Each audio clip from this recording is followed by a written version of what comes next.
Hi hello guys నమస్తే అందరికీ నేను మీ BTR welcome to BTR film laboratory Bigg Boss season 9 episode 56 update చూసేద్దాం. బిగ్ బాస్ కొన్ని బిర్యానీలు పంపించాడు. అక్కడ డిస్ట్రిబ్యూషన్ దగ్గర ఏదో ప్రాబ్లం వచ్చి మాధురి గారికి అండ్ భరణి గారికి డిస్కషన్ జరుగుతుంది. ఈ డిస్కషన్లో దివ్య అనవసరంగా ఇంటర్ఫియర్ అయ్యి అక్కడ అనవసరంగా ఏంటంటే భరణి గారి యొక్క ఆట కూడాను దివ్య ఆడుతున్న ఫీలింగ్ అయితే ఆడియన్స్కి తెప్పించేస్తుంది. దివ్యకి అర్థం కాని విషయం ఏంటంటే దివ్య లాంటి వాళ్ళ వల్లనే భరణి గారు హౌస్ నుంచి బయటకు వెళ్ళిపోవాల్సి వచ్చింది. ఆయన ప్రేమకి బెండ్ అయ్యాడు. అలా అని చెప్పి ఆయన వీక్ పర్సన్ కాదు Bharani garu. Is a stronger person. But ఆయన ఏంటంటే నిజమైన ఎమోషన్స్ కనిపించేసరికి ఆయన బెండ్ అవ్వాల్సి వచ్చింది, మెల్ట్ అవ్వాల్సి వచ్చింది. Okay, no problem. కాకపోతే ఏంటంటే ఇక్కడ దివ్య కామన్ సెన్స్ ఉండాలి. వాళ్ళిద్దరి మధ్యలో జరుగుతున్న డిస్కషన్లోకి తినేందుకు వెళ్తుంది. తిని వెళ్ళటం వల్ల మాధురి గారు అది అడ్వాంటేజ్ తీసుకొని భరణి గారిని పాయింట్అవుట్ చేశారు. మన ఇద్దరి మధ్యలో గొడవలో తను ఎందుకు వస్తుంది అంటే మీ ఆట తను ఆడుతుందా? రేపు పొద్దున డైరెక్ట్గా నేను మీతో మాట్లాడకుండా ఏదైనా మాట్లాడాల్సి వస్తే మీ గురించి దివ్యతో మాట్లాడాలా అనే ఒక పాయింట్ని రైజ్ చేసింది మాధురి గారు. నిజమే అది. ఆ తర్వాత తనుజ కూడాను చాలా క్లియర్గా కూర్చోబెట్టి చెప్పింది, భరణి గారు అంటే దివ్య వస్తుంది, దివ్య వస్తే ప్రాబ్లం వస్తుంది, ఎక్కడ ఆడియన్స్కి అర్థం అవుతుంటుంది, ఎక్కడ ఆడియన్స్కి కొంచెం కొరత ఉంటుంది, ప్రతిసారి ఇన్వాల్వ్ అవ్వకూడదు దివ్య అనే పర్సన్ అని చెప్పి భరణి గారికి తనుజ చెప్పడం జరిగింది. బట్ ఇక్కడ ఏంటంటే దివ్యకి సబ్కాన్షియస్గా తెలియకుండానే టూ మచ్ ఆఫ్ ఎమోషన్ వలన, లవ్ అనే వలన, బ్రదర్ అనే ఒక రిలేషన్షిప్తో ఒక హానెస్టీ వలన ఇన్వాల్వ్ అవుతుంది. కానీ మనం ఎప్పుడు కూడాను ఎక్కడ వరకు కూడా ఎదుటి వాళ్ళని సపోర్ట్ చేయాలి అక్కడ వరకు ఆగాలి సపోర్ట్ చేసి. లేకపోతే కనుక వాళ్ళకి కూడాను ఒక ఫీలింగ్ వస్తుంది అనమాట. ఒక క్లోజ్డ్ సర్కిల్లోకి మనం తీసుకెళ్తున్నట్టు ఫీలింగ్ వస్తుంది. సో పర్సను ఓకే, మనం కొంతవరకే ఇన్వాల్వ్ అవ్వాలి. మనం ఎప్పుడు కూడా ఆ పర్సన్కి అవసరం వచ్చినప్పుడు ఆ పర్సన్ వెనక నిలబడాలి. అదే యాక్చువల్గా ఫ్రెండ్షిప్కి కానీ రిలేషన్షిప్కి ఉన్న డెఫినేషన్ అది.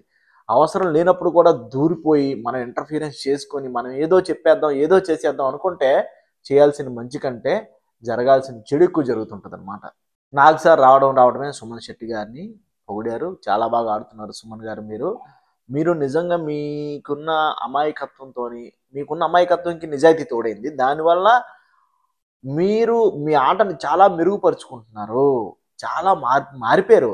ఈవెన్ స్మోకింగ్ విషయంలో కానీ, అంటే ఇది పర్సనల్ మనం డిస్కస్ చేయకూడదు. బట్ ఆయన మీద ప్రేమతోనే మంచి పాజిటివ్తోనే చెప్తున్నాం కాబట్టి నో ప్రాబ్లం. సో ఆయన మామూలు ఫిజికల్గా కూడా చాలా చేంజ్ అయ్యారు ఆయన. ఎందుకంటే ఆయన ఫస్ట్ వచ్చినప్పుడు ఇప్పటికి ఆయన ఫేస్లో చేంజెస్ చూడండి, చాలా గ్లామర్గా తయారయ్యారు. హౌస్లో ఫుడ్ తక్కువ తినడం వలన, హౌస్లో ఫుడ్ తక్కువ ఉండటం వలన, స్మోకింగ్ అనేది రిస్ట్రిక్షన్స్ ఉండటం వలన ఆయన హెల్త్ చాలా కండిషన్ అయిపోయింది. చాలా ప్రాపర్ కంట్రోల్లోకి వచ్చేసింది అనమాట. సో ఆట కూడాను చాలా బాగుంది. ఆడియన్స్ కూడా అదే చెప్పారు సుమన్ శెట్టి గారికి. నేను ఎన్నోసార్లు అనుకున్నాను సంజన గారికి గట్టిగా క్లాస్ పీకే రోజు వస్తుంది అని చెప్పి. సంజన గారికి అది అర్థం కావట్లేదు.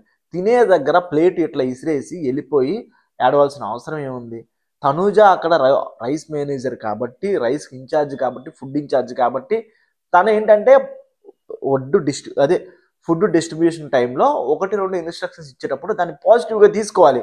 ఓకే అని చెప్పాలి. తినేటప్పుడు చెప్పడం ఏంటని చెప్పి ప్లేట్ ఇసిరేసి మళ్ళీ 4 సార్ దగ్గరకు వచ్చి మళ్ళీ దానికి ఎక్స్ప్లెనేషన్ ఇచ్చి మళ్ళీ తర్వాత నా వాయిస్ రైస్ చేయకపోతే నేను కనబడలేమో అని చెప్పి బిల్డప్ ఇచ్చి ఇదంతా ఏంటంటే ఒక ఊసరవెల్లి టైప్ ఆఫ్ మెంటాలిటీ అయిపోతుంది.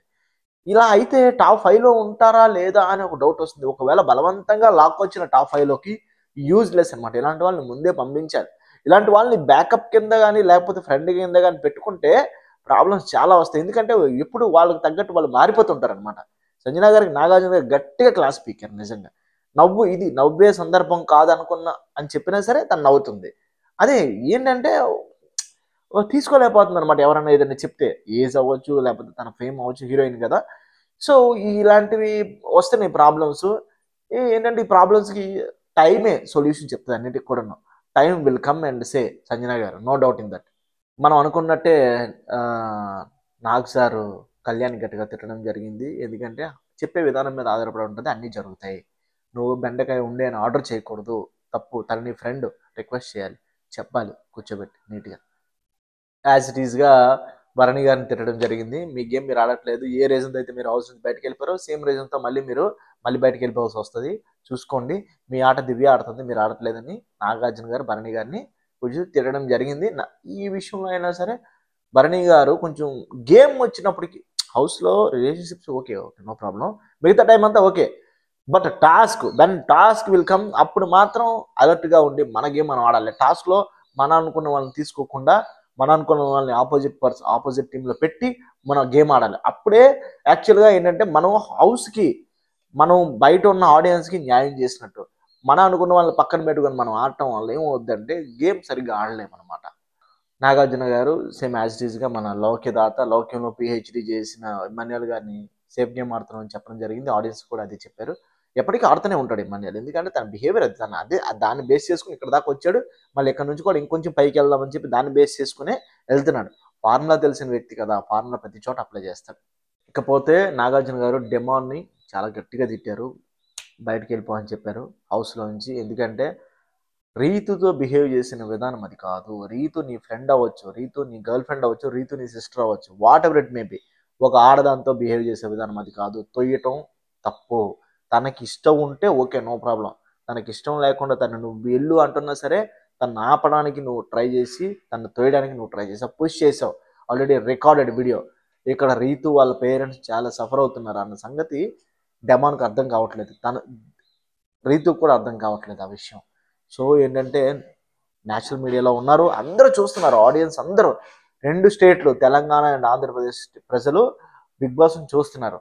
సో చాలా రాంగ్గా పోర్ట్రే అవుతుంది వాళ్ళిద్దరు ఎమోషన్. బట్ డెమాన్ స్టాండ్ తీసుకోవాలి.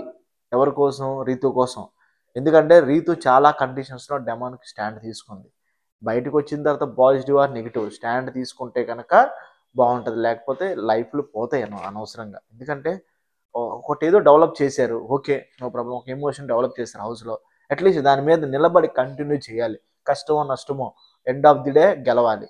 ఎండ్ ఆఫ్ ది డే ఆ రిలేషన్షిప్లో గెలవాలి, ట్రోఫీ కాదు, ఆ రిలేషన్షిప్లో గెలవాలి, ఒక స్థాయికి వెళ్ళాలి, మధ్యలో వదిలేయకూడదు, మధ్యలో విడిపోకూడదు.